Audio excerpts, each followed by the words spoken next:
Trump administration officials are back on Capitol Hill today to brief more lawmakers on the situation in Venezuela. As Natalie Brand reports for WJZ, this closed-door briefing comes as U.S. authorities seized more oil tankers in a pre-dawn operation.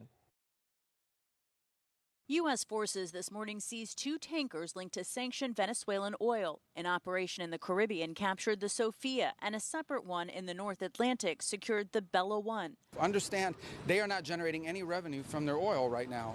They can't move it unless we allow it to move, because we have sanctions, because we're enforcing those sanctions. The U.S. had been tracking the Bella 1 from the Caribbean since December. The ship is now known as the Marinera and claims to be sailing under a Russian flag. Literally got out a bucket of paint, painted a new flag on the side, said we're no longer a Venezuelan vessel, we're something else, right? That's not the laws of the sea.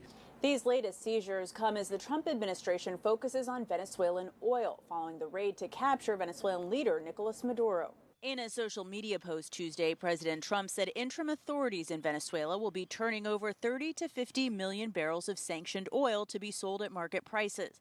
Some U.S. lawmakers have questioned the administration's focus on oil and whether there's a long-term plan for Venezuela. This is all about the oil. And their new policy is might makes right.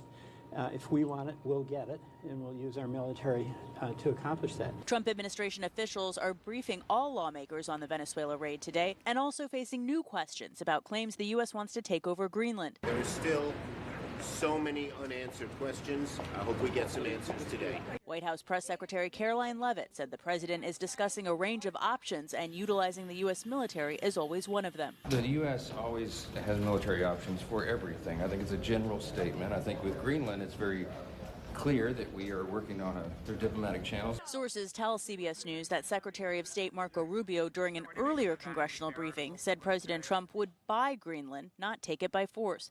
Natalie Brand, CBS News, the White House.